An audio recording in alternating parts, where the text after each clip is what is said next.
అందరికీ నమస్కారం అండి. ఈరోజు ఏట మాసంలోనే దొబ్బ అంటారండి. ఇది దొబ్బ అంటే ఇది ఫ్రై చేసుకుంటమే బాగుండిద్దండి, పులుసు అలా బాగోదు. ఏట మాసం కాకోకుండా దాంట్లోనే దొబ్బ అని వేరుగా ఉండిద్దండి. కొంచెం వీటిని డబ్బులు కూడా తక్కువేనండి, మనీ కూడా తక్కువ రేటే అయ్యిద్ది అనమాట. 100 రూపాయలకి అలా వచ్చేసిద్ది.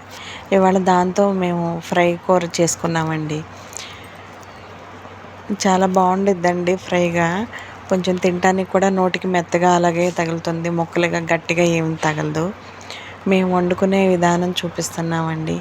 ఈరోజు ఏటమాసం దబ్బ ఫ్రై నేను ఈరోజు ఇలా చేశానండి.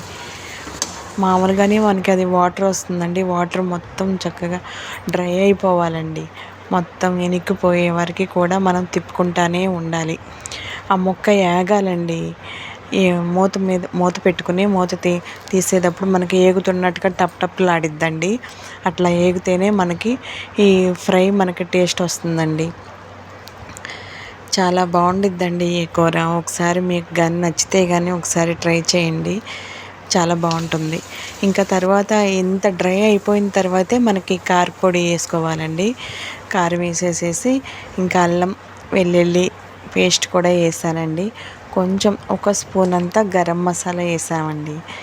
ఇంకా కొత్తిమీరలు అవన్నీ వేసుకోవచ్చండి, కానీ నేను ఈరోజు వేయలేదు, నాకు అందుబాటులో లేవని. ఇంకా ఇట్లా వండేసామండి.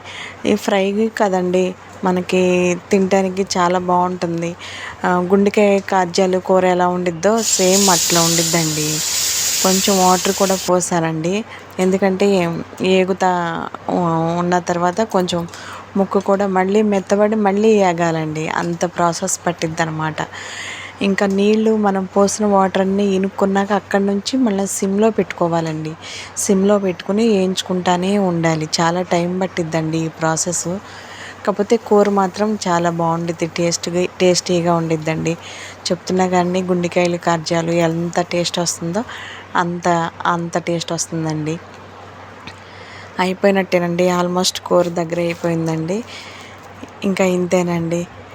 వీడియోస్ నచ్చితే కానీ లైక్ చేయండి, సబ్స్క్రైబ్ చేయండి. థ్యాంక్ యూ సో మచ్ అండి. వీడియోస్ చూసేవారందరికీ కూడాను. ఇంకా కట్టేసుకుందామండి, కూర రెడీ అయిపోయిందండి. ఉంటానండి.